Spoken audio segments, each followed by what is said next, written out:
성도 여러분 안녕하셨죠? 네, 오늘이 그날입니다.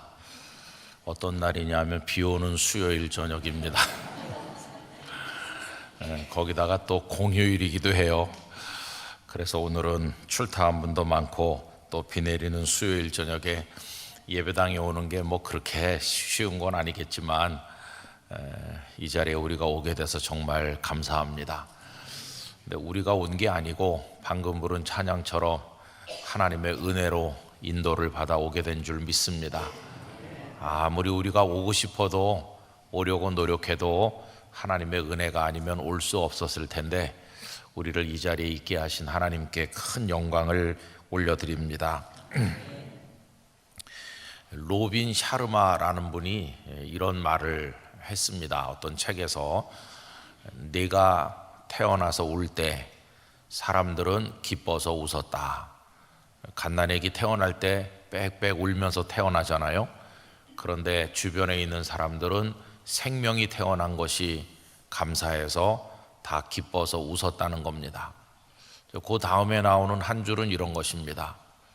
네가 죽을 때 사람들은 울겠지만 너는 기뻐할 수 있는 인생을 살아라. 이렇게 뒤에 한 줄 붙어 있어요. 누가 또 죽으면 사람들은 슬퍼서 웁니다. 그런데 너 자신은 기뻐할 수 있도록 살라는 이게 무슨 말이겠습니까? 비록 세상을 떠나지만 하나님 앞에서 아름답게 잘 살았기 때문에 후회할 게 없고 하나님 앞에 감사해서 기뻐할 수 있는 그런 인생을 살아야 된다 하는 것이죠. 여러분, 시간의 흐름이라고 하는 건 우리가 참 자각하지 못할 때가 많은데 우리가 깨닫지 못하는 순간에도 밤이 되고 또 아침이 오고 또 하루가 가고 시간은 끊임없이 흐릅니다. 이 시간의 흐름이 주관적으로 느껴질 때는 빠른 것 같기도 하고 느린 것 같기도 하고 멈춘 것 같이 느낄 때도 있지만은 물리적으로 말하면 시간은 계속 흐르는 것이고 또 우리가 하나님 앞에 갈 날은 점점 다가오는 거죠. 그런 가운데 우리들에게는 단 한 번의 인생만 주어져 있습니다. 인생에는 리허설도 없고 또 여러 번 사는 것도 없고 단 한 번 태어나서 하나님의 부르심을 받을 때까지 이 땅에 사는 겁니다. 그래서 이 소중한 인생을 어떻게 살아야 될까? 우리에게 이거보다 더 큰 숙제는 없다고 생각을 하지요. 흔히들 사람들은 후회 없이 살았어 이렇게 말하는데 여러분, 후회 없이 살았다고 반드시 잘 산 인생은 아닙니다. 그렇죠? 만약에 그 사람이 원하는 인생의 방향이 잘못된 거라면 그 잘못된 방향으로 후회 없이 살면 그럼 오히려 더 큰일 아니겠어요? 그래서 어떻게 사는 게 잘 사는 성도의 삶일까? 이게 언제나 우리의 기도 제목일 수밖에 없습니다. 요 얼마 전에 제가 우리 장로회 신학대학교 신대원 78기입니다. 그런데 78기 동기들께서 우리 영락교회에서 지난 4월 말에 월요일 날 모임을 한번 가졌습니다. 보니까 한 80여 명 목사님 네 분들이 오셨어요. 그러니까 이제 부부가 오신 가정이 대부분이고 목사님들만 오신 분들도 몇 분 계시고, 그런데 제가 한 3, 4년 동안 그 모임에 잘 못 갔습니다. 늘 8월 말에 모이는데 8월 말에 이상하게 우리 교회 여러 가지 일들도 있고 제 사정도 있어서 못 가다가 요번에 한 3년 만에 만났나요? 한 4년 만에 만났나요? 우리 교회 오신 목사님들을 만나고 깜짝 놀랐습니다. 왜 그러냐 하면은 그분들 거기도 이제 임원이 몇 분 계시는데 임원들께서 준비한 프로그램은 11시에 영락교회에서 모여서 예배드리고 그리고 어떻게 지냈는지 근황도 좀 얘기하고 영락교회 한경직 기념관을 비롯해서 몇 군데 이렇게 교회를 둘러보고 그리고 교회 식당에서 점심을 먹고 그리고는 남산을 한번 간다. 그리고는 명동에 내려와서 해산한다.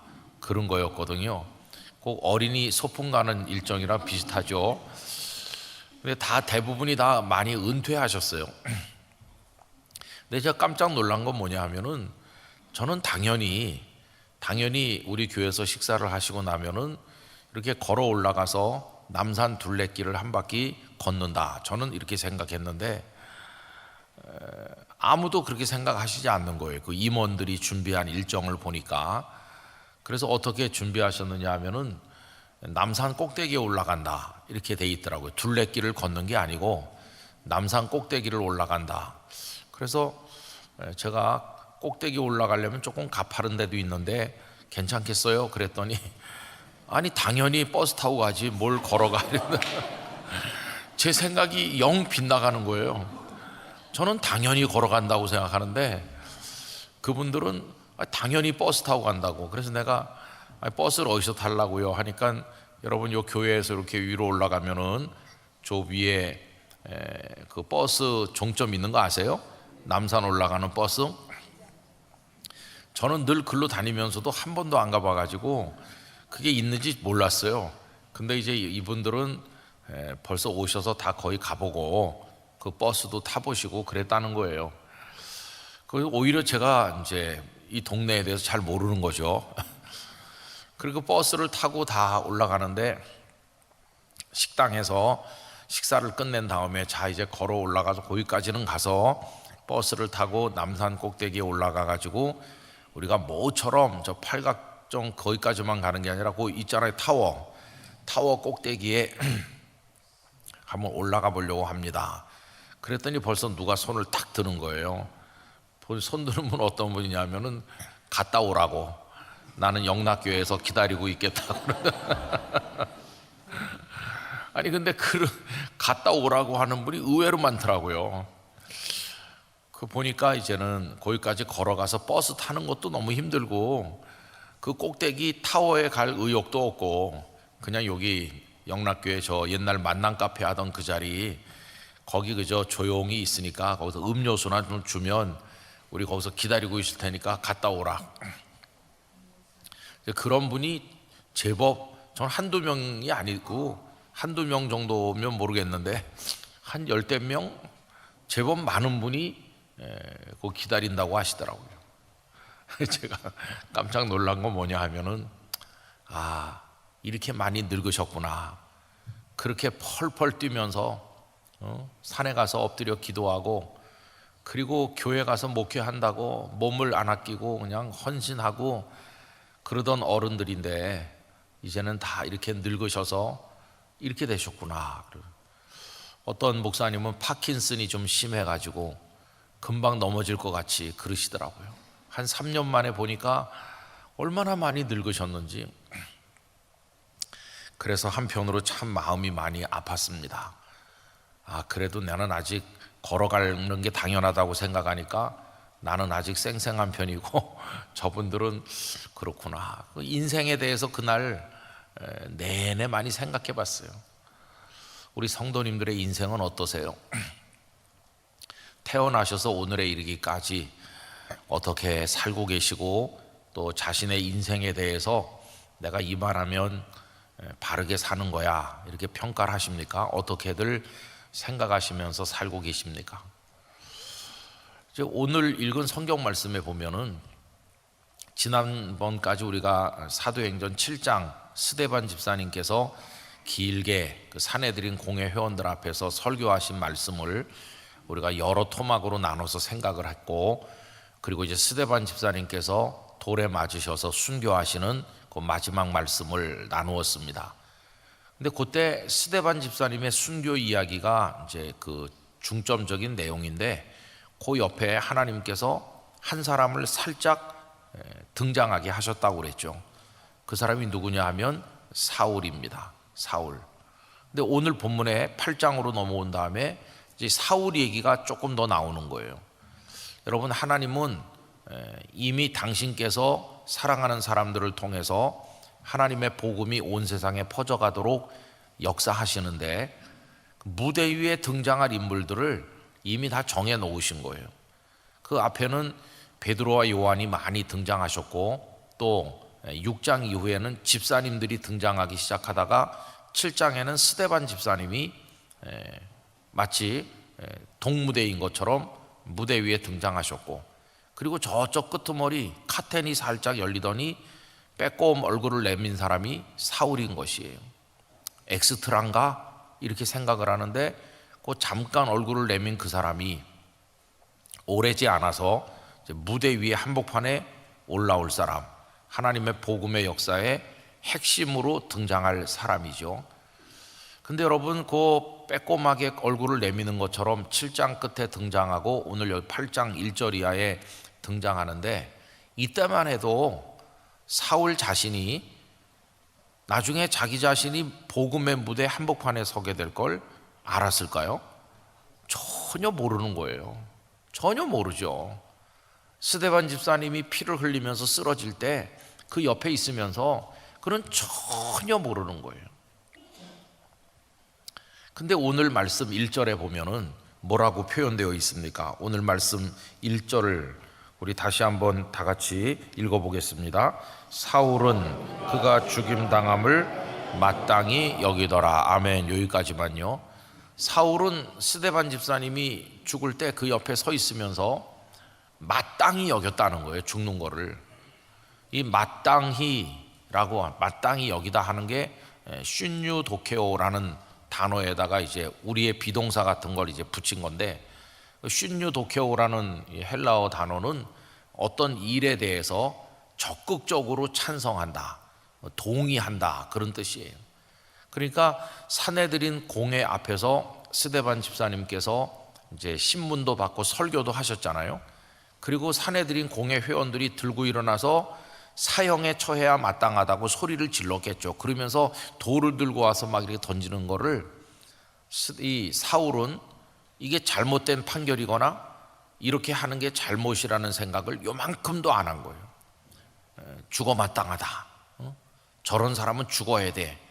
여기 사내들인 공회, 지체 높은 어른들이 죽여야 된다고 생각한 그 결정이 그게 전적으로 옳은 거야. 나도 찬성한다, 그런 뜻이에요. 스데반 집사님을 향해서 많은 사람이 돌을 던지는데 이 사울도 돌을 들고 와서 던졌는지는 잘 모르겠어요. 근데 이제 그런 얘기는 없고, 그 7장 끝에 보면은 그가 이제 옷을 맡았다고 하는 얘기가 나오죠. 7장 58절로 가서 보시면 성 밖으로 내치고 돌로 칠세 증인들이 옷을 벗어 사울이라 하는 청년의 발 앞에 두니라. 그러니까 이걸 보면 사울은 돌을 던진 것 같진 않고 사람들이 막 돌을 던지면서 옷을 벗어서 이렇게 할 때 그걸 맡아두고 있었던 것 같아요. 그 옆에 있었던 거죠. 다른 사람들은 뭐 소리를 지르면서 이제 돌 던지고, 그러면서 이제 사울은 마음속으로 생각하는 겁니다. 끔찍하다든가 뭔가 잘못됐다든가 이런 일이 있으면 안 된다든가 하는 생각을 하는 게 아니라 죽어 마땅하다. 이렇게 되는 게 이게 당연한 거야. 나는 적극적으로 동의하고 찬성한다. 만약에 저런 사람이 또 등장한다면 그 사람도 죽여야 돼. 이렇게 동의한다는 거예요. 마땅하다고. 그러면서 얼마나 그가 적극적인 핍박자가 됐는지 여러분 오늘 본문 3절로 와보세요. 사울은 마음속으로만 찬성한 게 아니에요. 예수님을 믿는 사람들을 죽이는 것을 마음으로만 찬성한 게 아니라 적극적 행동가로 나섰어요. 그래서 사울이 교회를 잔멸할세 각 집에 들어가 남녀를 끌어다가 옥에 넘기니라. 그러니까 마음속으로만 다 죽여야 돼 이렇게 생각한 게 아니고 이제 행동으로 나섰어요. 얼마나 그가 적극적으로 했는지.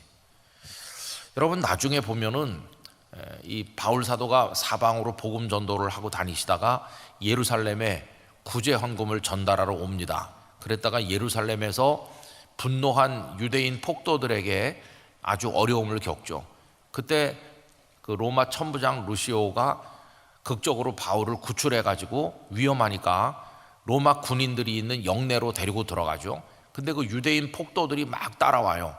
그때 바울이 천부장에게 부탁하죠. 잠깐만 시간을 주시면 내가 저 사람들한테 할 말이 있습니다. 그래가지고 사도행전 22장에 보면 바울이 자기가 어떻게 골수 유대주의자 바리새인 철저한 율법주의자에서 어떻게 변해서 예수님의 복음을 전하는 사람으로 바뀌게 되었는지를 쭉 그 사람들한테 얘기해요.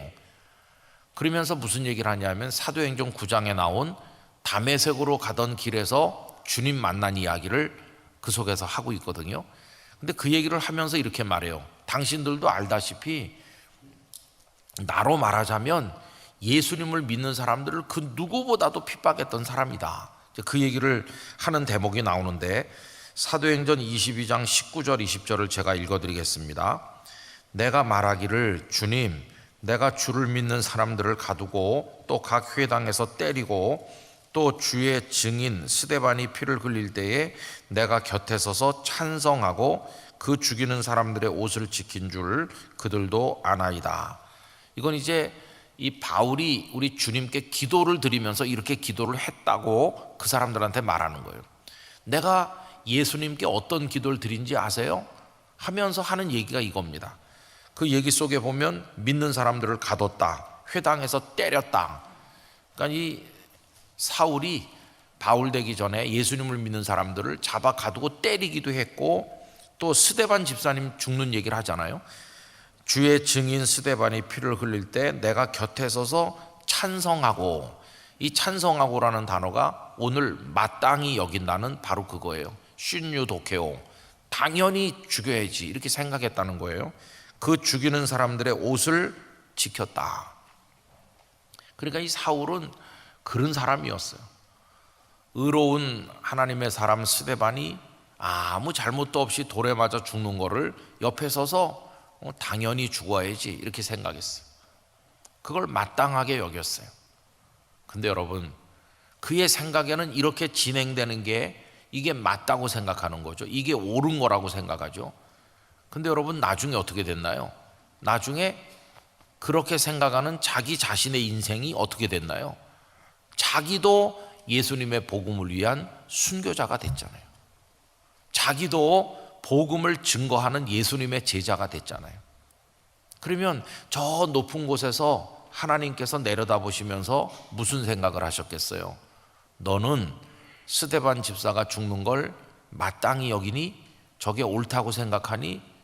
그런데 네가 모르는 게 있다. 나는 뭘 마땅히 생각하느냐 하면은 너도 순교자 되는 걸 마땅히 여기고 있다. 이게 하나님의 생각인 것이.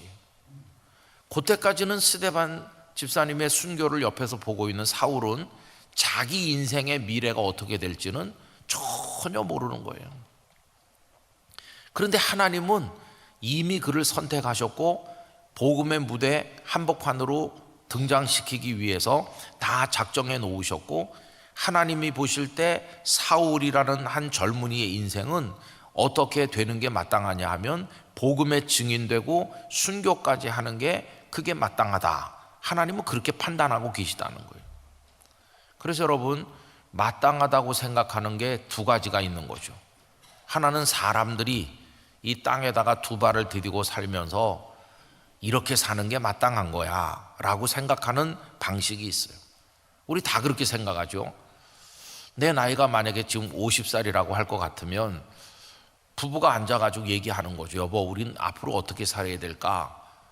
그러면서 우리 회사 정년이 65세까지야. 65세까지 열심히 일하고 그리고 계속 승진도 하고 그래서 좀 돈도 좀 더 모으고 당신도 건강하고 나도 건강하고 그렇게 살아야 되지 않겠어? 그럼 옆에서 이제 그 부인이 맞장구를 치면서 당연히 그래야죠. 이게 뭡니까? 그렇게 하는 게 마땅하다고 생각하는 거예요. 그게 옳다고. 그럼 옆에서 또 자녀들이 듣고 있다가 또 맞장구를 쳐요. 아버지 어머니 당연히 그러셔야죠. 그때까지 다 건강하시고 그때만 건강하면 되나? 은퇴하시고 70, 80, 90까지 우리 아빠 엄마는 건강하실 거야. 이러면서 이제 얘기에 꽃을 피우는 거예요. 그때 그 이야기의 줄거리가 뭡니까? 당연히 그러하리라고 기대하고 혹은 당연히 그러하여야 된다고 생각하고 그렇게 되기 위해서 노력하겠다고 결심하고 자기들의 인생의 모습을 이렇게 그리는 거예요. 그죠? 그게 당연한 거라고 생각해요. 그게 옳다고 생각하죠. 그런데 저 높은 곳 하나님께서는 그 이야기하는 걸 들으시면서 어떻게 하실까요? 아마 웃으실 거예요. 웃으실 거예요.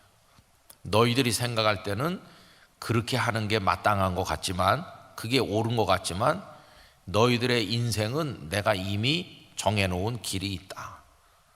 여러분, 결국 어떤 식으로 이루어질까요? 사람들이 둘러앉아 나눈 이야기대로 인생이 흘러가나요? 아닙니다. 우리의 인생은 하나님이 정하신 대로 되게 돼 있어요. 하나님이 정해 놓으신 대로 만들어지는 거예요. 그럼 여러분, 어떤 게 마땅한 겁니까? 우리가 생각하는 그게 마땅한 겁니까? 우리 생각엔 그런 것 같은데, 사실은 하나님께서 생각하신 대로 되는 것이기 때문에 그게 마땅한 겁니다. 그게 하나님의 뜻이 마땅한 뜻입니다. 우리가 찬성하고 동의한다면 어디에 동의와 찬성을 보내야 될까요? 하나님께서 우리 각자에 대해서 가지고 계신 그 뜻에 대해서 동의하고 찬성해야 되는 것입니다. 이게 하나님을 믿지 않는 사람과 하나님을 믿는 사람이 인생을 살아가는 결정적인 차이인 것이에요. 우리는 계획을 많이 세웁니다. 그러나 계획의 맨 끝이 뭔지 아세요? 계획의 맨 마지막은 그러나 이 모든 것이 아버지의 뜻대로 될 줄 믿습니다. 그게 우리의 계획의 맨 마지막 한 줄이에요. 나는 뭐 화려하게 뭘 계획을 세웠는데 맨 마지막에 그러나 이 모든 것이 아버지의 뜻대로 될 줄 믿습니다. 이 한 줄을 적어 넣을 수 있는 사람, 적어 넣지 못하는 사람, 이게 이제 믿음이 있고 없고의 차이인데, 믿음 있는 그리스도인들은 이 모든 것이 아버지의 뜻대로 될 줄 믿습니다 라고 한 줄 적어 놓으면서 그때 그동안에 세웠던 모든 계획을 다 비우는 거예요. 아무리 내가 철저하고 꼼꼼하고 화려하게 계획을 세웠어도 하나님의 뜻이 그렇지 않다면 나는 원망 없이 하나님 앞에 대들지 않고 기꺼이 하나님이 정하신 내 인생의 또 다른 그 마땅한 길에 대해서 아멘 하겠습니다. 이게 하나님을 경외하는 사람이 인생을 살아가는 방식인 것입니다. 우리 지금 선교관에 이희재 선교사님, 우리 교회 협동 선교사님, 러시아 선교사님 이제 와 계신데 엊그저께 잠깐 만났어요. 그랬더니 책을 저한테 한 권 주시면서 잠깐 담소를 나눴어요. 그래서 제가 아니 어떻게 선교사까지 되셔서 러시아까지 가셨느냐고 이제 이런 얘기를 여쭤보게 됐는데, 그리고 언제까지 하시게 되냐 그랬더니 선교사님도 70세 정년이 있거든요. 전에는 65세였는데 그 건강하신 분이 사역을 끝내는 게 너무 아까워서 이제 70세까지 하시도록 이렇게 했어요. 또 이제 여건이 그러하면 원하시는 분들은 원로 선교사로 또 현장에 조금 더 사역을 할 수 있도록 우리 총회가 이제 그렇게 하고 있습니다. 근데 우리 선교사님은 러시아에 있는 선교사 그 회장도 지내시고 오래 하셨죠. 그러면서 어떻게 예수 믿고 선교사 되셨느냐고 여쭤보니까 그 선교사님도 참 그게 인생의 그 길이 있더라고요. 공부를 잘하셔서 서울대학교 법과대학에 들어가신 분이세요.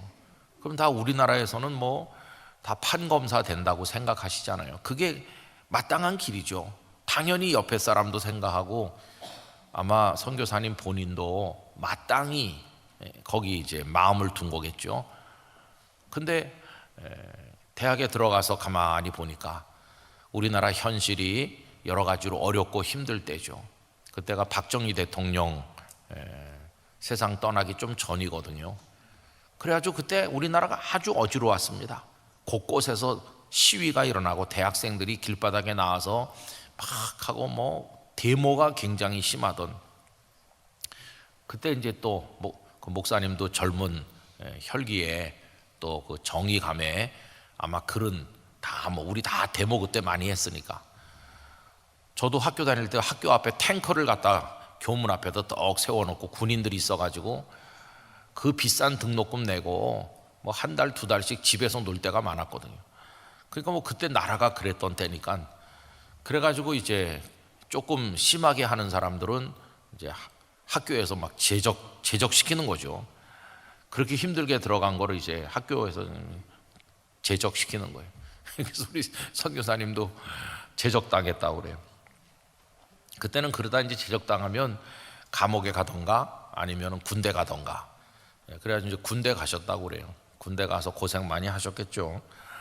그래가지고 이제 뭐 이렇게 나중에 오셨는데 제대하고, 근데 박 대통령이 이제 세상 떠났잖아요, 그죠? 근데 그 무렵에 또 이제 선교사님 부친께서도 그 어간에 또 세상을 떠나셨대요.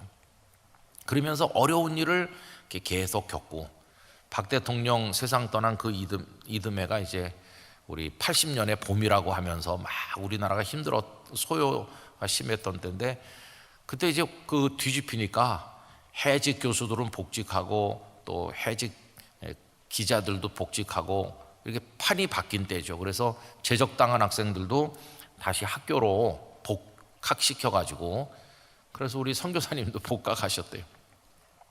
그때가 막 이렇게 혼란한 시대인데, 그때 하나님께서 우리 선교사님을 딱 부르셨대요. 또 영락교회와도 관계가 있으시고, 그리고 또 그 학교에 있는 기독교 동아리 그렇게 해가지고 예수님을 영접하게 되고 성령의 부르심을 받으신 거예요. 그래서 그 학과에 입학하면 당연히 법조인의 길로 가야 되는 건데, 그게 마땅한 길인데 하나님께서는 전혀 다른 길을 주신 거예요. 전혀 다른 길. 하나님이 보실 때 마땅한 길은 복음의 증인으로 평생을 바치는 그 길이었어요. 그래서 목사님은 평생을 그렇게 지나셔서 이제 내년이면 정년이 되는 70세가 되는 여기까지 걸어오신 거예요. 여러분, 이렇게 우리 인생은 다 하나님의 손에 의해서 이제 빚어지는 거죠. 나중에 살고 가만히 내 뒤를 돌아다 보면 가보지 못한 길이 많아요. 그 프로스트라는 시인의 시에 나오는 것처럼 갈림길에 섰는데 나는 지금 이쪽 길을 걸었기 때문에 저쪽으로 그때 갔더라면 어떻게 됐을까? 그런 상상을 해보는 거예요. 저쪽 길로 갔더라면 내 인생이 어떻게 됐겠나? 그렇죠? 그런 생각 많이 하시잖아요. 저도 가끔 그런 생각을 해봅니다. 그렇게 목사 되기가 싫었었는데 그때 내가 목사가 안 됐으면 지금 뭐 됐을까? 더 잘 됐을까? 이렇게 잘 된다는 말이 좀 우스운 말이긴 해요. 더 잘 됐을까? 뭐가 됐을까? 아마 망했겠죠. 저쪽 길로 갔으면 아마 망했을 거예요. 하나님 섭섭하게 하고 그랬겠죠. 그 저는 지금 믿어요. 확실하게 뭐냐 하면은 지금 목사로 살고 있는 이 길이 하나님이 정하신 마땅한 길이야. 그 마땅한 길로 나는 지금 걷고 있기 때문에 이 이상의 인생은 없을 거야. 이렇게 저는 믿고 있는 거죠. 그래서 저는 목사로 지금까지 사는 거에 대해서 막 후회가 된다던가 그런 일이 없어요. 이게 하나님이 정하신 저를 위한 인생이라고 생각하기 때문이죠. 근데 많은 사람들이 이제 그 갈림길에 서서 가보지 못한 길에 대한 아쉬움이 많아요. 그때 그 오른쪽 다방에 들어가지 말고 왼쪽 다방에 갔으면 미쓰리가 아닌 미스킴을 만났을 텐데, 뭐 그런 생각도 하면서. 근데 여러분, 우리 기독교인들은 뭘 믿습니까? 우리 인생이 하나님의 손에 있음을 믿는 거예요. 하나님의 손에 있음을.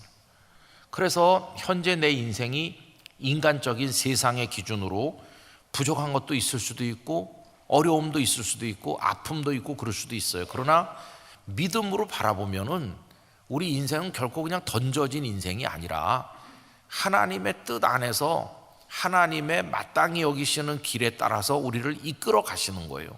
그걸 믿어야 되는 것이에요. 나는 결코 내가 마음대로 사는 것도 아니고 내가 원하는 대로 되는 인생도 아니고 하나님께서 내게 주신 길, 내가 오히려 그 길을 마다하고 엉뚱한 데로 갈 때 하나님은 종아리도 때리기도 하고 그 길을 가로막아서 방향을 바꿀 수밖에 없도록 나를 인도하신다. 근데 이게 왜 우리에게 은혜가 되고 기쁨이 되냐 하면은 앞으로 남은 인생도 하나님의 손 안에서 이루어질 것이기 때문입니다. 내가 내 힘으로 천국에 이르는 것은 불가능해요. 내가 어떤 길로 가야 천국에 도착할지 이걸 나보고 알아서 가라 그러면 불가능해요. 옛날에 도로가 단순할 때는 많이 다닌 사람들은 그냥 뭐 잘 갔어요. 근데 도로가 복잡해진 다음에는 저도 어디 다니고 할 때 두꺼운 지도책을 사가지고 가장자리에 차를 세워놓고 지도를 한 장 본 다음에 요 다음에는 어떤 동네가 나오면 맞게 가는 거다, 이렇게 지도를 보고 다녔는데, 요새는 워낙 과학기술이 발전해가지고 다 GPS 연결해가지고 실시간으로 내비게이션에서 예쁜 아가씨가 우회전 좌회전 다 알려주잖아요.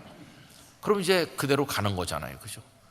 근데 천국 가는 길은 그보다 더 복잡한 길이에요. 천국에 가는 길은 우리 힘으로 도달할 수 없는 길인데, 하나님께서 우리를 사랑하셔서 마땅히 여기시는 하나님의 판단에 따라서 다 길을 인도해 주실 것이에요.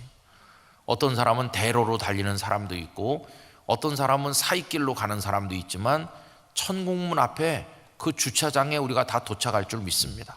거기 다 도착해서, 그래서 거기서 주님의 영접을 받게 될 것이, 우리는 무엇을 마땅히 여겨야 될 것인가, 그게 문제인 것이죠.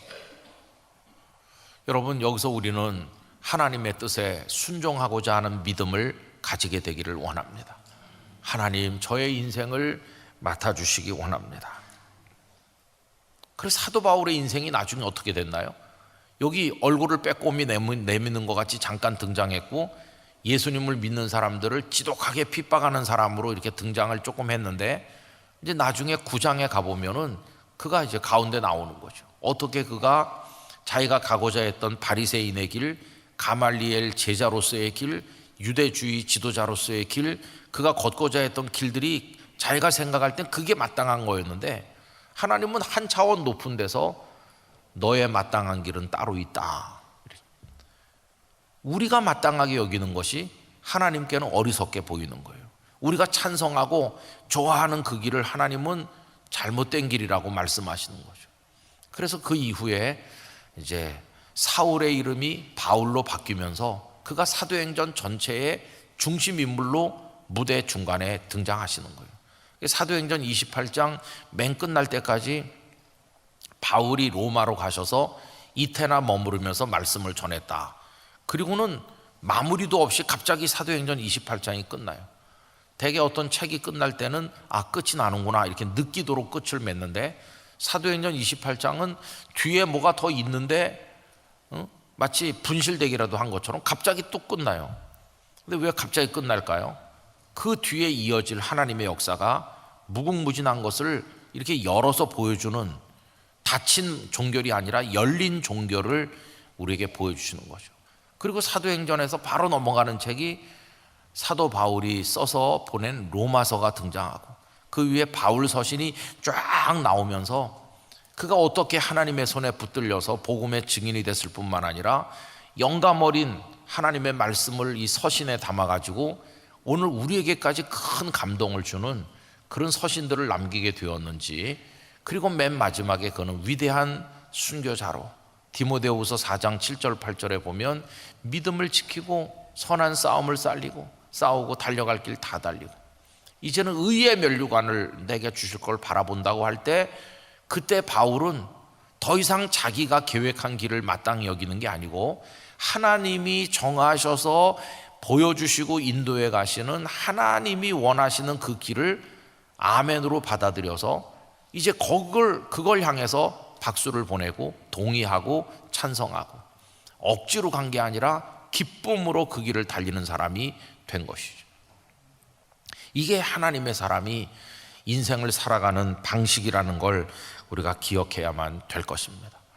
그럼 여러분, 이게 어려운 일이에요. 두려운 일이기도 해요. 하나님의 손이 나를 꽉 잡고 있구나, 이거 어떻게 도망가지? 이렇게 두려울 수도 있어요. 그러나 하나님은 우리를 끔찍이 사랑하시는 분이시고, 아무리 우리가 노력하면서 애써도 하나님께서 우리에게 내려주시는 그 뜻보다 더 완전한 건 없기 때문에 하나님께 우리를 맡기는 것보다 더 현명한 인생의 길은 없다고 저는 믿습니다. 하나님이 이끄시는 대로 순종하면서 아멘하면서 그걸 마땅히 여기면서 하나님의 뜻에 복종하여 따라갈 수 있는 믿음의 사람이 다 되기를 원하는 것입니다. 아마 우리 성도님들도 하루 저녁 앉아서 살아온 얘기 해보세요. 어떻게 예수님을 믿고 오늘까지 사셨고 어떻게 생각하면서 남은 인생을 사시려고 합니까? 이렇게 여쭤보면 다 결국은 같은 얘기를 하시게 될 것이에요. 왜냐하면 우리는 믿음의 사람이기 때문인 것입니다. 우리 인생을 홀로 살지 않고 하나님께서 마땅히 여기시는 그 길로 인도해 가신다는 게 얼마나 큰 은혜인지 말로 다 할 수가 없어요. 그것이 우리의 삶의 행복이 되는 줄로 믿습니다. 끝까지 그 하나님 안에서 승리하시기를 진심으로 축원합니다. 기도하겠습니다. 아버지 하나님, 사람들은 모든 일에 자신이 마땅히 여기는 내용들이 있습니다. 이렇게 돼야 된다고 말하고 저렇게 해야 된다고 말하면서 우리 나름대로 옳게 여기는 방식이 있습니다.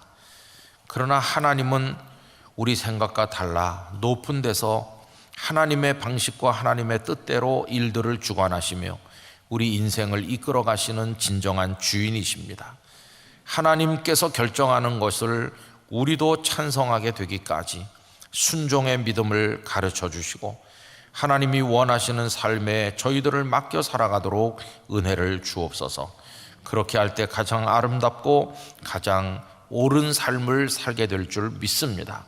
하나님, 저희 인생의 철저한 주인이 되어주시고 능하신 오른손으로 저희들을 인도하여 주시옵소서.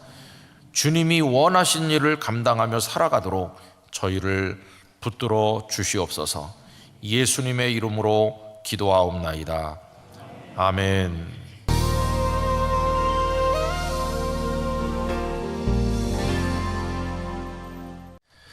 오늘 저녁에 예배하러 나오신 여러분들 모두에게 하나님의 은총을 기원합니다. 주여 불쌍히 여기소서. 어떤 분은 모든 기도의 기본이라고 얘기했습니다. 왜 기도하는가? 불쌍하니까요. 우리 자신이. 다른 말로 바꿔 말하면 하나님의 은혜가 없이는 살 수 없는 존재임을 알기 때문에, 자기 자신이 불쌍하다는 걸 알기 때문에 기도하는 것이죠. 내가 왜 불쌍해? 그런 사람은 기도할 필요성을 느끼지 않을 것입니다. 그래서 그 교만에 취한 나머지 하나님 앞에 기도하지 않게 될 것입니다.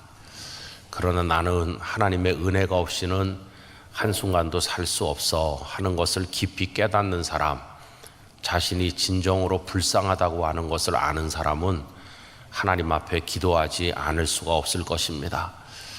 그래서 주여 나를 불쌍히 여기소서라고 고백하는 것은 하나도 부끄러운 것이 아니고 오히려 하나님의 은혜로 가까이 나가는 첩경이 되는 줄로 믿습니다. 그런 마음으로 간절하게 하나님 앞에 기도하는 것이죠. 6월달은 호국 보훈의 달이고 우리 영락교회는 특별히 북한 선교부를 중심으로 해서 한 달 동안 기도하면서 지나게 되고, 여러분들 이렇게 다 받으셨습니다. 30일 기도 카드도 받으셔서 한번 펼쳐서 쭉 보시면요, 거기 날짜별로 6월 1일부터 6월 마지막 날까지 드릴 수 있는 기도가 나와 있고, 여러 그동안에 하나님을 위해서 살아왔던 교회들의 발자취가 나와 있는데, 그거하고 올해 또 북한 선교주간 주제는 더딜지라도 이루리라 하는 것인데, 그거와 관련된 여러 가지 다양한 기도 제목들이 여기 나와 있습니다. 여러분, 우리나라 참 불쌍한 나라가 됐어요. 전 세계 많은 나라 중에서 단 하나 남아있는 분단 국가로 존재하고 있습니다. 단지 분단만 된 것이 아니라 언제 전쟁이 다시 개시될지 알 수 없는 휴전 상태인 나라로서 양쪽이 군비 경쟁에 열을 올리고 있고, 그것도 또 어느 정도 수준이 아니라 핵을 가지는 그런 군비를 경쟁하고 있는 상황이죠. 요즘에 우리나라도 전술 핵을 우리나라에 재배치해야 된다든가, 우리나라도 핵을 개발해야 된다고 하는 국민 여론이 50% 이상 된다고 하는 그런 보도도 나오고, 대한민국 손바닥만한 나라가 저 북한과 대치하면서 우리 민족은 왜 이럴까 왜 이렇게 아름다운 나라 삼천리 금수강산을 주셨는데 우리는 왜 하나 되지 못하고 이렇게 갈라져서 비극적인 상황을 살고 있는 것일까 생각하면 참 우리 민족이 하나님 앞에 불쌍하다는 생각이 듭니다. 그래서 주여 우리를 불쌍히 여기소서 기도하는 것과 마찬가지로 우리 나라와 민족을 위해서도 동일한 심정으로 하나님 앞에 기도할 수 있기를 바랍니다. 저는 기도는 능력이 있다고 믿습니다. 기도가 능력이 있다기보다는 기도를 들으시는 하나님의 자비로 인하여 그 기도가 이루어질 때 우리는 기도가 능력이 있음을 알게 될 것입니다. 엘리야의 제단에 불러서 응답하신 하나님께서 우리들의 기도를 무시하지 않으시고 외면하지 않으시고 들어주실 때 이 땅에 하나님의 은혜가 임하게 될 줄로 믿습니다. 그래서 한 달 동안 요 기도 카드를 가지시고 우리 나라와 민족을 위해서 많이 기도해 주시기를 부탁드립니다. 제가 부산에 가서 목회를 하면서 확연하게 발견했던 한 가지 사실은 1951년, 1952년, 1953년 이때 세워진 교회들이 무척이나 많다는 사실을 알게 된 것입니다. 그때 왜 교회들이 많이 세워졌을까 하는 것을 궁금하게 생각했는데 이유는 크게 두 가지였습니다. 첫 번째 이유는 그때 한국 교회를 아프게 했던 교단 분열의 역사가 그 무렵에 있습니다.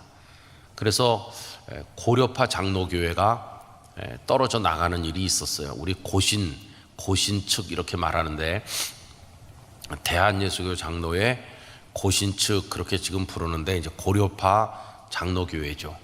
그 왜 고려라는 이름을 썼는지는 잘 모르겠습니다만은 하여튼 그분들은 일제시대 때 신사참배를 하지 않고 믿음을 지켜서 순교했거나 감옥에서 고생 많이 한 그분들이 우리들의 선배다 이렇게 자부심을 가지고 어떤 순교적 신앙을 지킨다는 명분을 가지고 이제 교단이 생긴 겁니다.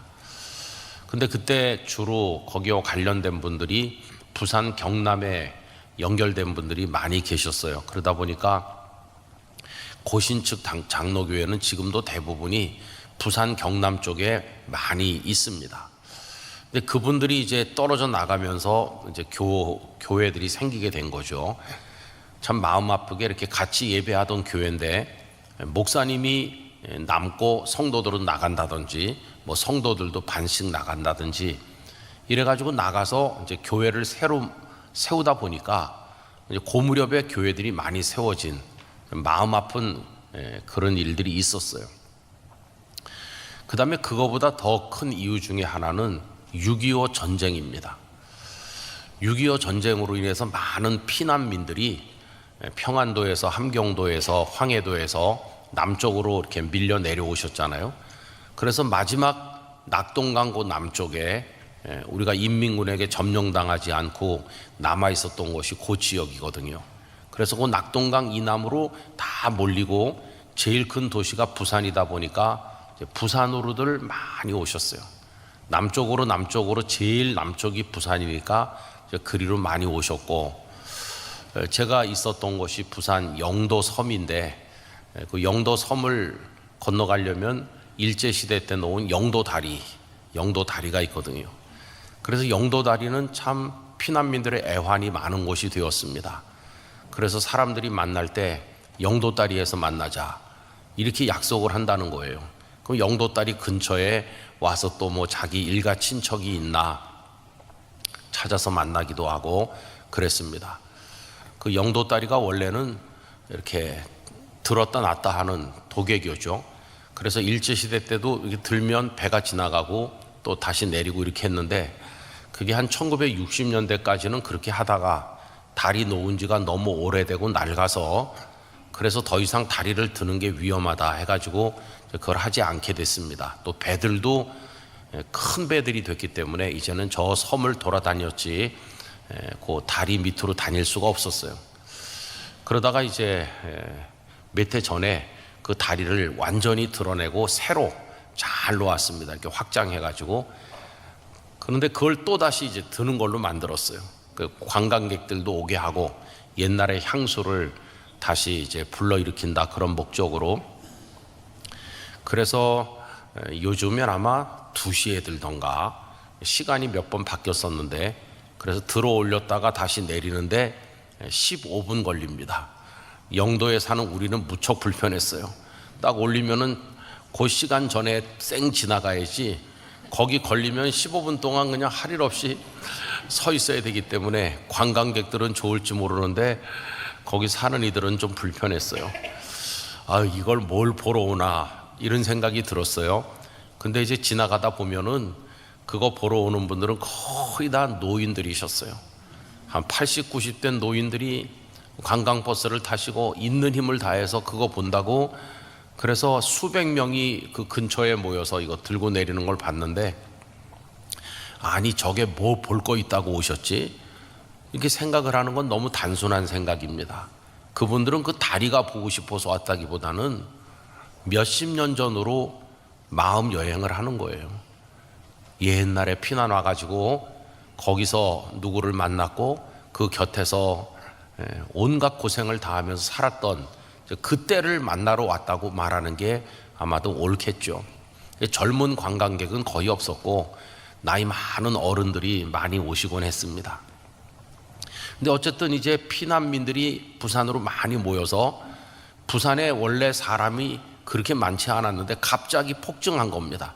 지금 부산이 우리나라 제2도시가 된 이유는 바로 그 이유 때문이죠. 근데 여러분, 평안도 또 함경도 황해도 지방에서 피난민들이 내려오셨는데, 해방 그리고 6.25 그 이전까지 우리나라 전체를 놓고 봤을 때 기독교인이 월등히 많은 곳이 북쪽이었어요. 특별히 평안도 지방은 뭐 평양을 비롯해서 거기 선천이니 정준이 뭐 여러 군데가 다 주일날은 다 가게가 문을 닫고 모두가 다 교회 가는 날로, 그래서 동방의 예루살렘이다 그렇게까지 불렀다고 하지 않습니까? 거기 교회들도 다 큰 교회들도 있었고, 그리고 신학교, 우리나라 최초의 신학교가 평양에 세워진 이유가 그겁니다.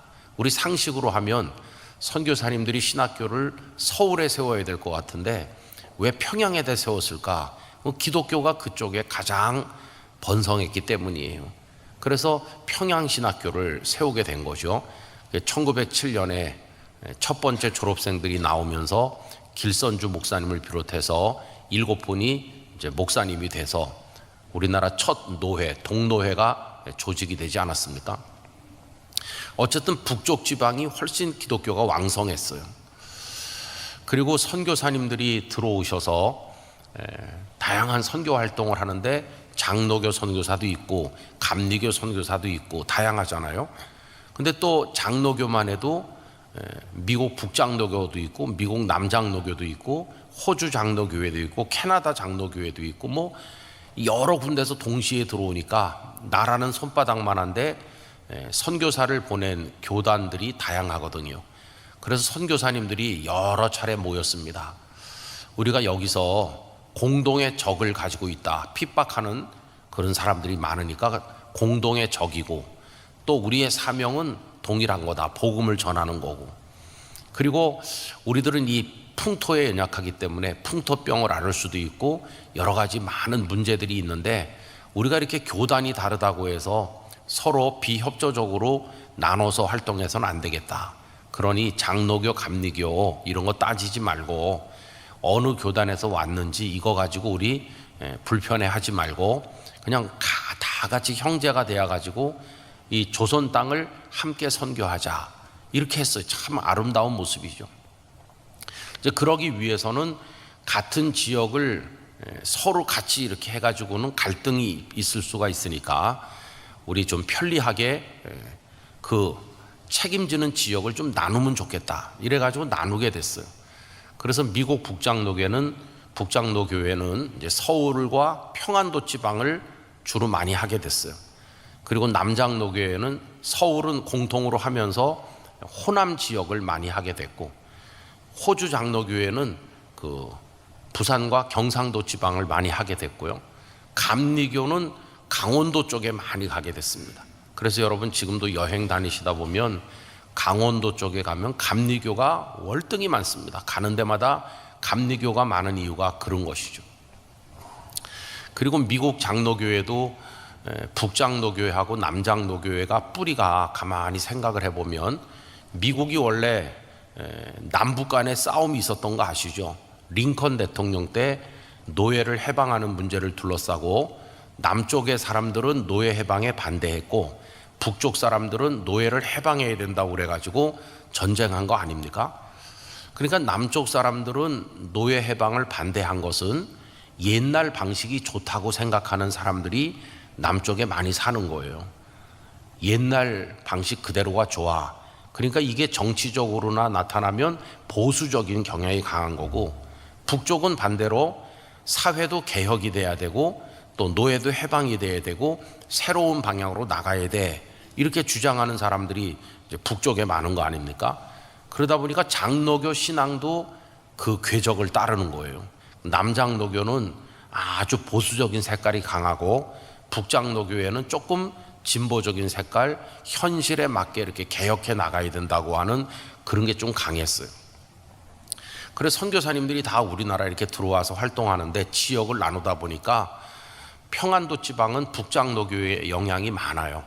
우리 한경직 목사님이 그 계보를 잇는 분이세요. 북장로교회 평안도 그쪽이 아닙니까? 신우주에 우리 목사님 계셨고, 그리고 남장로교회는 이제 호남 쪽에 많이 또 퍼져 있기도 하고, 그런데 이게 나중에 참 가슴 아픈 역사지만 이제 우리 교단 장로교회가 우리 교단과 합동층 뭐 이렇게 나눠졌잖아요. 합동 통합 이렇게 좀 나눠져 있는데, 그것도 보면은 지금 합동교단은 호남 지방이 월등히 많습니다. 거기가 좀 보수적이라고 말하는 분들이 많고, 반면에 우리 통합 측은 평안도 쪽에서 오신 분들이 우리 통합 측 지도자가 되신 분들이 많아요. 이런 걸 이제 공부해 보면 아주 재미난 건데, 어쨌든 이제 이런 식으로 하면서 우리나라의 선교가 이제 진행이 된 거죠. 근데 이분들이 남쪽으로 많이 내려와서 살면서 처음에는 뭐 전쟁에 떠밀려 왔으니까 고단하고 먹고 사는 게 힘들고 생명을 부지하는 것도 힘들었겠죠. 그러다가 조금 와서 부산에 자리 잡고 살면서 정신을 차리고 난 다음에 떠오는 게 뭡니까? 교회가 있어야 되겠다 하는 거죠. 근데 남쪽에 교회가 많이 취약했어요. 특별히 경상도 부산 이쪽 지역은 주로 호주 장로교회가 많이 했습니다. 그런데 호주 장로교회는 우리나라에 보낸 선교사 숫자에 있어서나 또 호주 장로교 거기 그 열심에 있어서나 모든 면에서 미국 장로교회하고는 비교가 안 됐어요. 건너온 선교사 숫자도 적었고 또 뒷받침도 많이 연약했어요. 그래서 가만히 보면은 부산 지역 교회가 연약한 이유가 그 선교 때부터 거긴 연약했어요. 선교사가 많지 않았고요. 또 호주 장로교회의 뒷받침도 연약했고, 그래서 지금도 부산은 우리나라 제2의 도시라고 하지만 기독교인 비율이 제가 있을 때는 한 7% 될까 말까 했어요. 그 7%라고 하는 것 속에는 2단까지 다 포함해 가지고 사람들이 하는 말이었습니다. 그러니까 기독교가 참 취약한 곳이 이제 부산이라는 걸 알 수 있죠. 근데 어쨌든 이 교회들이 취약하니까 피난 내려오신 분들이 무슨 생각을 했느냐 하면은, 원래부터 있는 교회, 경상도 부산 분들이 세운 교회 다니는 사람도 있었지만은 피난민들끼리 따로 교회를 세우는 경우도 많았어요. 이래가지고 피난 오신 분들이 중심이 돼가지고 여기저기 교회가 많이 시작이 됐어요. 그게 1951년, 52년, 53년 그 무렵이죠. 그래서 부산 지역에 가면 피난 오신 분들에 의해서 세워진 교회가 굉장히 많습니다. 그래서 교회 역사가 비슷한 교회들이 정말로 많은 것을 제가 보고 깜짝 놀랐어요.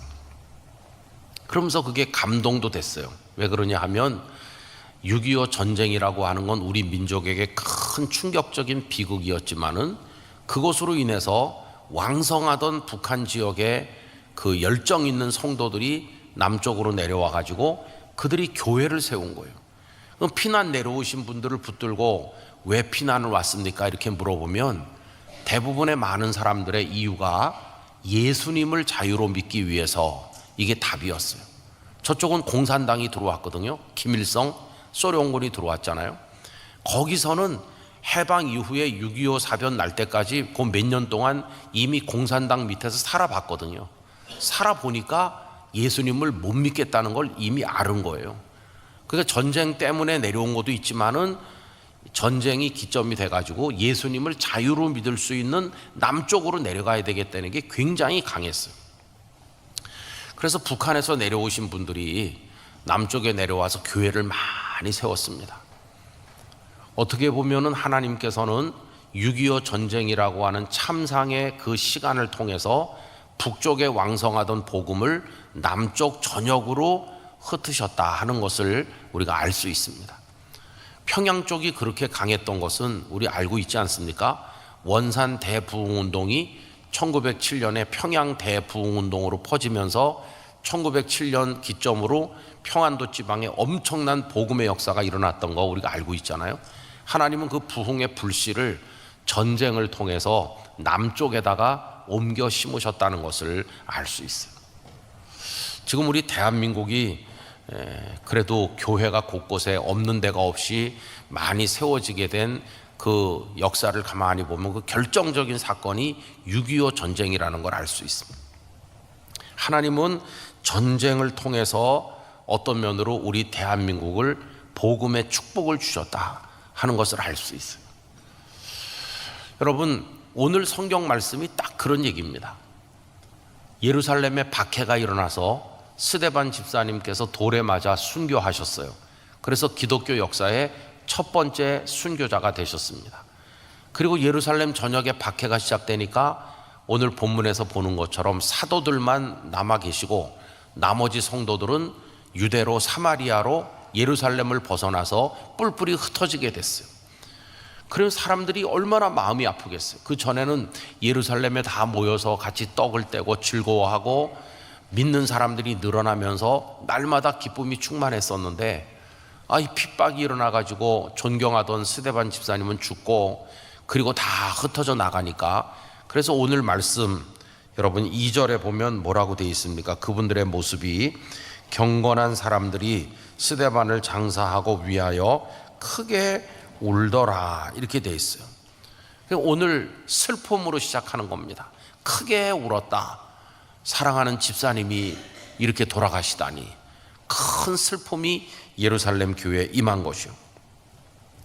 자, 그런데 오늘 말씀을 이해하는 열쇠가 어디 나오느냐 하면은 여러분 8절 말씀 8절 다 같이 읽어봅시다. 그 성에 큰 기쁨이 있더라. 할렐루야. 큰 기쁨. 아까 그 2절에서는 크게 울더라 그렇게 말했는데 8절에 와서는 큰 기쁨이 있다고 얘기했어요. 그래서 오늘 설교 제목을 슬픔 속에 숨겨져 있는 감추어져 있는 기쁨이라고 정한 것이에요. 하나님은 슬픔, 이 박해와 스데반 집사님의 순교라고 하는 이 슬픈 소식 속에 기쁨이 싹트게 만들어 주신 거예요. 결과적으로 보면 큰 기쁨이 나타나게 하셨어요. 그래서 오늘 8절 본문을 우리가 이해하는 열쇠가 이 슬픔과 기쁨, 크게 울던 이들이 기쁨으로 연결되게 되는 바로 그거라고 이해할 수 있습니다. 그럼 여러분 기쁨은 어떻게 나타났습니까? 흩어진 사람들이 절망하지 않았어요. 지금 핍박이 일어나서 우리가 예루살렘을 떠나기는 하지만 우리는 떠나지만 복음은 끝나는 게 아니다. 이게 그분들의 믿음을 보여주는 거죠. 흩어져 가면서 그냥 흩어져 간 게 아니라 복음을 전한 거예요. 여러분 4절 말씀에 보시면 그 흩어진 사람들이 두루 다니며 복음의 말씀을 전할세. 열심히 복음을 전했어요. 저는 이걸 보면서 우리 눈앞에 어떤 안 좋은 상황이 벌어지고 우리를 절망하게 만드는 일이 다가온다고 할지라도 성도가 좌절해서는 안 되는 이유는 끝난 것처럼 보이는 상황에서 하나님은 새로운 일을 시작하시기 때문이라는 걸 깨닫게 됩니다. 성도들은 낙심하지 않았어요. 흩어져 가는 건 낙심하는 상황인데 그러나 낙심하지 않았다는 것은 복음을 전했다는 것이 그들의 마음의 믿음은 결코 죽지 않았어요. 비록 우리가 흩어져 가긴 하지만 예수 그리스도의 복음은 능력 있는 생명의 복음인 줄 믿습니다. 이번 기회에 흩어져 가면서 가는 데마다 우리가 복음을 전하겠습니다. 이렇게 한 것이죠. 이래서 흩어지면서 복음을 전도했더니 그 복음이 어디까지 전해졌느냐 하면 사마리아에까지 전해졌어요. 근데 여러분, 이거 참 놀라운 겁니다. 이게 사도행전 1장 8절의 성취입니다. 예수님께서 말씀하셨죠. 오직 성령이 너에게 임하시면 너희가 권능을 받고, 그리고 복음이 어떻게 퍼져갑니까? 예루살렘, 그 다음에 유대, 사마리아, 땅끝 이렇게 나가잖아요. 순서가 예루살렘에서 유대, 사마리아, 땅끝 이렇게 나가잖아요. 근데 지금 이게 그겁니다. 여러분 1절로 가서 보시면 1절 중간에 그날에 예루살렘에 있는 교회에 큰 박해가 있어 사도 외에는 다, 그 다음 지명을 우리가 주목해서 봐야죠. 유대와 사마리아 모든 땅으로 흩어지니라. 이게 사도행전 1장 8절이 성취되는 거예요. 그래서 예수님 말씀하신 예루살렘, 거기 복음이 있었는데 박해가 일어남으로 말미암아 유대로 사마리아로 퍼져나가는 거예요. 하나님께서는 사도행전 1장 8절의 그 말씀을 이 핍박이라고 하는 견디기 어려운 크게 울 수밖에 없는 상황을 통해서 성취하고 계시다 하는 것을 알 수 있어요. 그래서 우리가 생각할 때 박해라고 하는 거는 없었으면 하는 상황인데, 우리를 절망케 만드는 상황인데, 하나님은 그 절망의 상황 속에서도 당신의 뜻을 이루신다. 하나님은 실패가 없으시다. 하나님은 반드시 승리하신다 하는 것을 알 수 있어요. 자, 그래서 유대와 사마리아 모든 땅으로 전해지는데, 그러면 사마리아 전도의 주역이 누굽니까? 5절로 와서 보겠습니다. 빌립이 사마리아 성에 내려가 그리스도를 백성에게 전파하니. 여러분, 이것도 참 놀라운 거예요. 왜 그러냐 하면 빌립이 누굽니까? 빌립은 12 제자 중에 한 명이 아니에요. 빌립은 그 7명 집사님 중에 한 사람이에요. 이분이 7명 집사로 등장하는데 어떻게 등장했습니까? 우리가 사도행전 6장에 보면은 이제 예루살렘에 구제금이 많이 모인 것을 어려운 사람들에게 분배하는데, 분배하는 과정에 히브리파 유대인과 헬라파 유대인 사이에 조금 갈등이 있었어요. 헬라파 유대인 사람들이 불평하면서 우리 가난한 사람들이 구제에 좀 빠지고 있다 이렇게 얘기하니까 사도들이 그러면 우리는 기도하는 일과 말씀 전하는 일만 전념하도록 하고, 이거 구제 헌금을 나눠주는 거는 따로 사람을 세워서 합시다. 그런데 헬라파 유대인들이 빠졌다고 불평하니까 헬라파 출신 사람들로 7명을 뽑아가지고 그들이 직접 하게 하자 이래가지고 7명을 뽑았고, 우린 그분들을 편의상 7집사 이렇게 부릅니다. 그런데 그 7명의 이름을 보면 그들이 다 헬라파 사람들이라는 것을 알 수 있어요. 그런데 그 7명 뽑힌 사람 중에 누가 들어있습니까? 최초의 순교자이신 스데반도 거기 들어있고, 그리고 여기 지금 나오는 빌립도 들어있어요. 그렇죠? 그런데 이 두 분은 원래 주 업무가 뭡니까? 구제금을 나눠주는 일을 하는 게 주 업무였어요. 그런데 하나님께서는 이들로 하여금 구제금만 나누도록 하신 게 아니라 말씀도 전하게 하신다는 걸 알 수 있어요.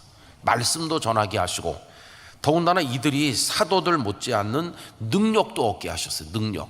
그래서 여러분, 오늘 본문 6절 7절을 다 같이 읽어보겠습니다. 무리가 빌립의 말도 듣고 행하는 표적도 보고 한 마음으로 그가 하는 말을 따르더라. 많은 사람에게 붙었던 더러운 귀신들이 크게 소리를 지르며 나가고, 또 많은 중풍병자와 못 걷는 사람이 나으니. 아멘. 요거 보면은 사도 못지 않잖아요. 그죠?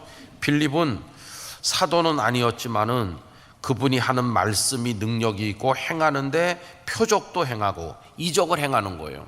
그래서 많은 사람들이 그 말씀을 믿고 따르게 되었고, 7절에 보니까 귀신들이 다 소리를 지르며 나가고 중풍병자와 못 걷는 사람이 나았다.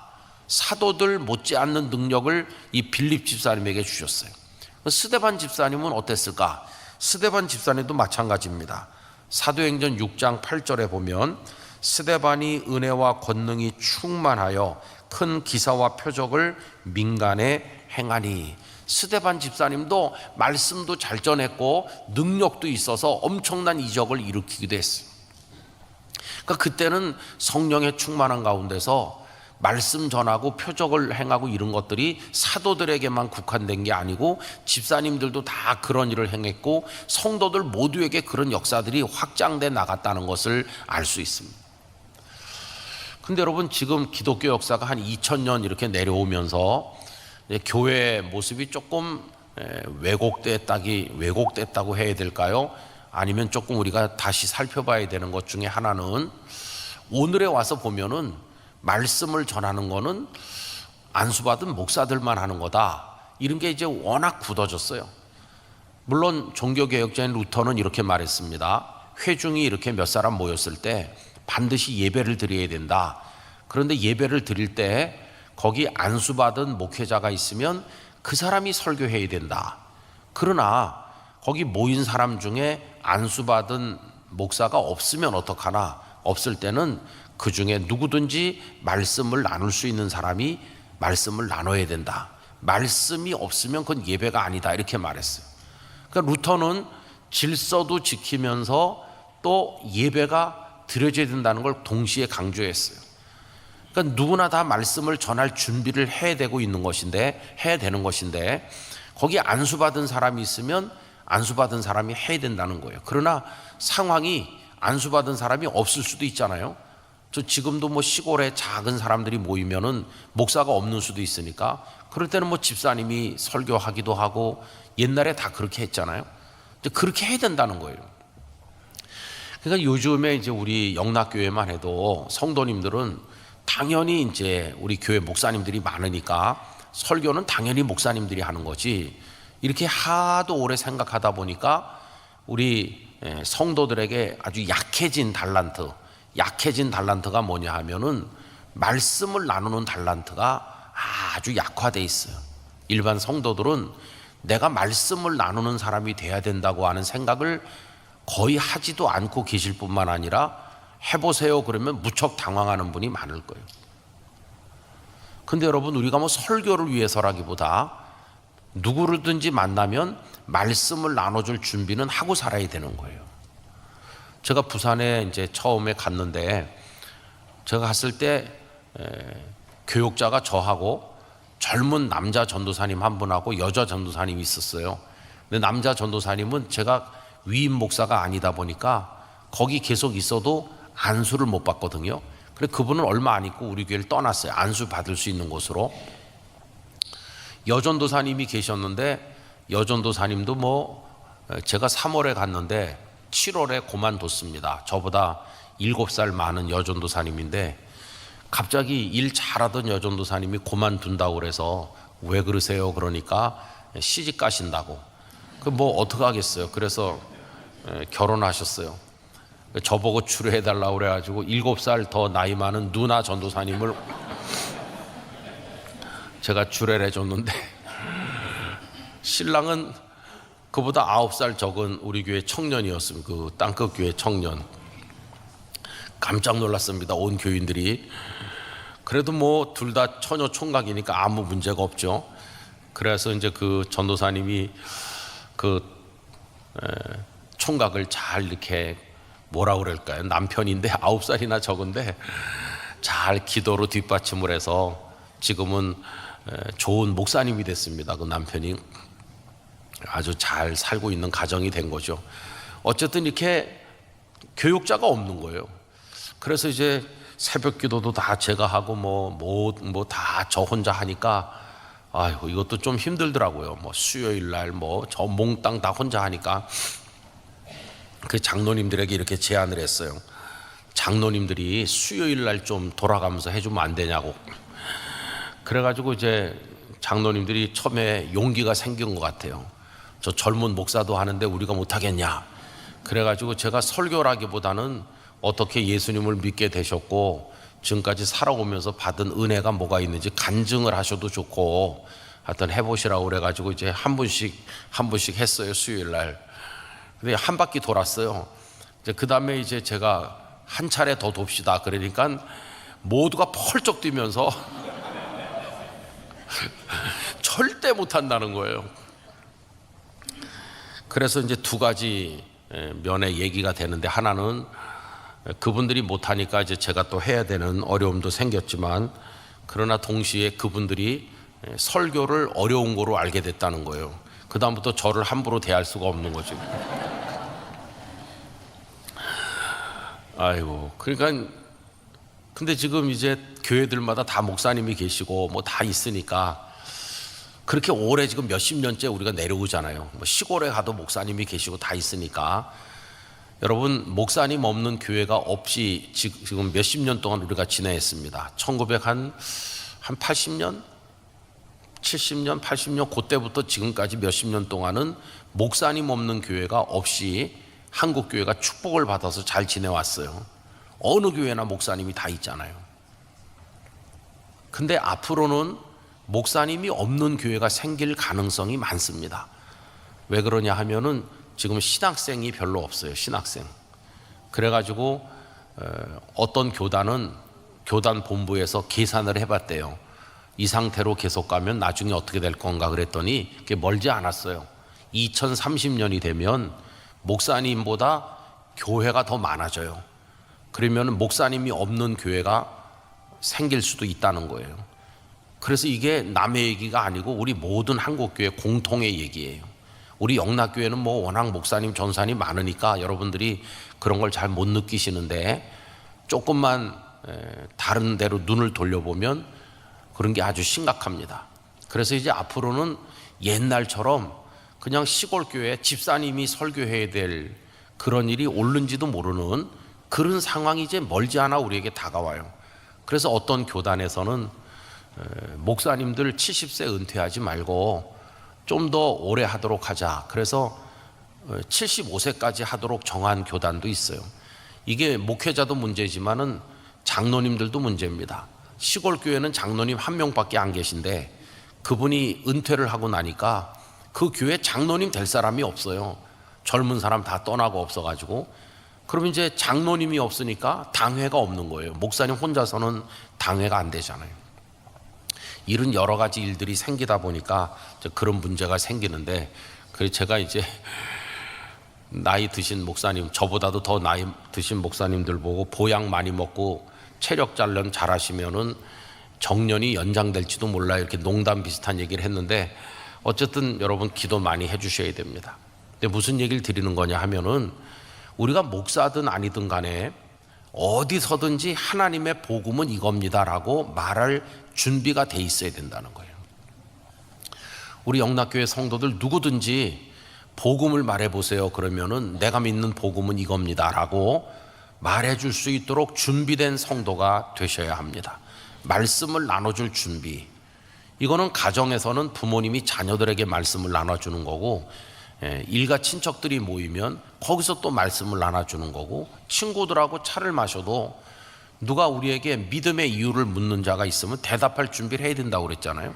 말씀을 나눠줄 준비를 이제 하고 사는 게 중요한데, 이때 보면 스데반은 사도가 아니지만, 빌립도 사도가 아니지만 하나님 말씀을 잘 전했어요. 하나님 말씀을. 이거 정말 굉장한 겁니다. 거기다가 능력도 행하는 거예요. 귀신이 쫓겨나가고 표적을 행하고, 이게 얼마나 대단한 일인지 몰라요. 이렇게 해서 큰 환란이 일어나가지고 어려움이 있었지만은 그 결과가 어떻습니까? 결과, 교회가 그걸로 인해 무너졌거나 다 믿는 사람이 없어졌거나 그런 게 아니라 유대로 사마리아로 복음이 확 퍼져나가면서 사마리아 지역에 큰 기쁨이 있었다. 스데반 집사님이 돌아가실 때만 해도 슬픔밖에 없었어요. 그런데 그 슬픔이라는 주머니 속에 하나님은 큰 기쁨이라는 걸 싹트게 만들고 계셨다는 걸 알 수 있는 거예요. 여러분, 이게 하나님께서 일하시는 방식인 줄로 믿습니다. 그래서 이제 무너져 내리는 것 같은데 더 많이 세워지고, 안 될 것 같은데 더 위대하게 되는 그런 역사를 하나님은 이루시는 거예요. 제가 부산에 가서 이제 있으면서 여러 그런 간증들을 봤는데, 고신측 장로교회 중에 그 온천장이라고 옛날 동네 온천, 그 지역을 말합니다. 거기 온천교회라는 교회가 있었어요. 근데 몇백 명 모이는 이제 교회였는데, 온천교회 예배당이 오래돼 가지고 그 성도들이 리모델링 하기로 결심했어요. 그래가지고 지붕이 다 이렇게 하도 나갔기 때문에 지붕은 드러내고 다시 깔고 이제 벽체는 있는 그대로 이제 하고 이렇게 대대적인 리모델링을 하는 거죠. 그것도 돈이 제법 많이 들어요. 그래서 뭐 특별 헌금을 다 해가지고 내부도 다 하고 의자도 다 드러내고 뭐 이렇게 하고 이제 지붕을 덮어가지고 이제 하는 건데, 지붕 공사 하다가 인부가 담뱃불을 어떻게 했는지 불이 났어요. 불이. 리모델링이 거의 다 많이 진행돼 가지고 이제 그 지붕의 마무리 공사만 하면 깔끔하게 끝날 판인데 화재가 났어요. 화재. 그래가지고 예배당이 홀랑 다 타버렸어요. 리모델링 된다고 좋아하던 성도들이 돈을 벌써 많이 헌금해 갖고 거의 그 재정도 다 썼고 지금 곧 입당한다고 리모델링 된 새 예배당에 홀라당 다 타버린 거예요. 제가 그 목사님 너무 잘 알아요. 고신 목사님이지만. 근데 참 그 목사님 훌륭해요. 그래가지고 다 불타가지고 이제 성도들이 막 놀래가지고 예배당으로 달려왔는데 와보니 뭐 망연자실이죠. 그 잿더미 위에 성도들이 모였어요. 근데 그 목사님이 같이 한탄하고 같이 울고 그러지 않습니다. 이 목사님이 고신교단의 총회장도 지나시고 그랬는데 제가 그 목사님을 참 가깝게 생각하고 존경하는 이유가 그겁니다. 그 잿더미 위에서 성도들에게 소망을 얘기하는 거예요.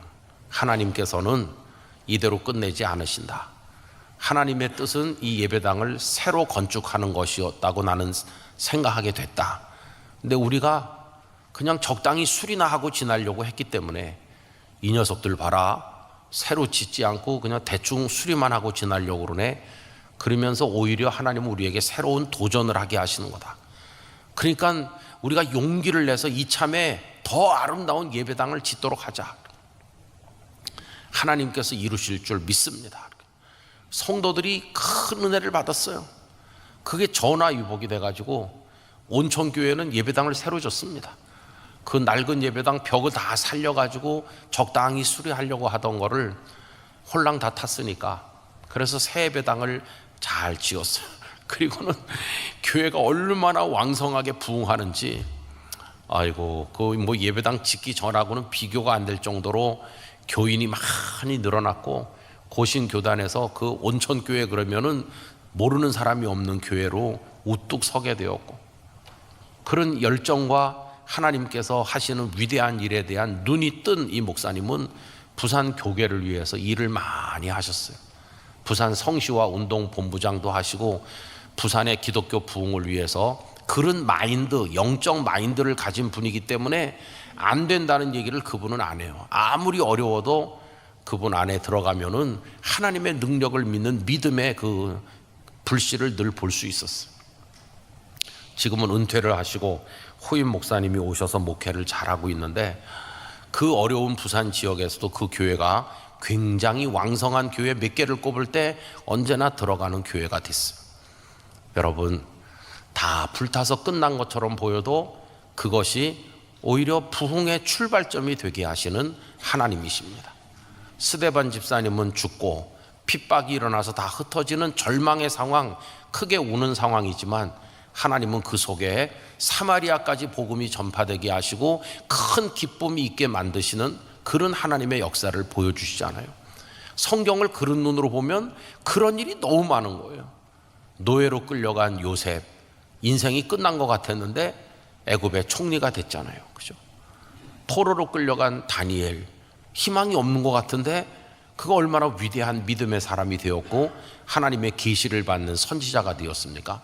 그래서 여러분, 오늘 우리 눈앞에 벌어지는 여러 가지 상황으로 인해서 우리가 근시안적인 판단을 내리면서 끝난 거야 이렇게 말하면 안 된다는 것이에요.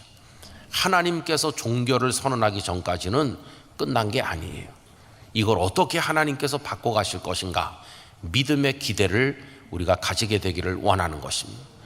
저는 요즘에 우리 한국교회가 여러 가지로 안팎으로 어려움을 당하고 있다고 하지만 이 시련의 때를 통해서 우리 믿음이 더 정금같이 될 것이라고 믿습니다. 그리고 정말 주님을 믿는 참된 성도들만 남게 될 거라고 생각하고 여기 하나님의 역사가 일어나게 될 거라고 믿습니다. 저 북한이 저렇게 하나님을 배척을 하고 지금 어떻게 되고 있는지도 우리가 모를 정도로 폐쇄적으로 바뀌고 있는데 저 북한 안에 일어나는 일을 우리가 모르지만 그러나 하나님은 반드시 그 땅을 버리지 않을 것이라고 믿습니다. 세월이 지난 다음에 지난 세월의 아픔이 변해서 큰 기쁨이 되는 역사가 이루어질 것을 우리가 믿어야 됩니다. 그래서 이번에 주제처럼 더딜지라도 이루어질 줄 믿으면서 하나님 앞에 북한을 두고도 통일을 위해서 우리가 기도해야 될 것이라고 믿습니다. 여러분 개개인적으로도 어려움 당하시는 분들이 계실 터인데 포기하지 마시고 그 속에서 하나님의 손길을 기다리면서 흩어져 가면서도 포기하지 않고 복음을 전했던 우리 선배들처럼 믿음의 승리를 거두게 되기를 간절히 기원합니다. 기도하겠습니다. 아버지 하나님, 스데반 집사님이 순교하시고 큰 박해가 일어나 뿔뿔이 흩어질 때만 해도 너무도 슬퍼서 그들은 크게 울었습니다. 그러나 시간이 지나고 보니 오히려 복음이 예루살렘을 넘어 유대로 사마리아로 확장되었으며 집사님에게 큰 은혜를 주셔서 빌립이 능력 있게 복음을 감당할 때 사마리아 성에 큰 기쁨이 있게 하여 주셨습니다. 그리고 복음은 땅끝까지 전해지게 되었습니다. 하나님께서 이루시는 일의 그 오묘함을 어찌 저희들이 다 판단할 수 있겠습니까? 하나님께서 하시는 일을 소망으로 내다보며 저희 자신을 하나님께 맡겨 충성하게 하여 주시고 영락의 성도들 모두가 복음을 증언할 준비를 갖춘 오늘의 빌립 같은 모습으로 살아가게 하여 주시옵소서. 우리가 북한 땅을 놓고 기도합니다. 저 지역에 소망이 없는 것 같습니다. 그러나 하나님 안에서는 소망이 있을 줄 믿사오니 아버지 긍휼히 여겨 주시옵소서. 예수님의 이름으로 기도하옵나이다. 아멘.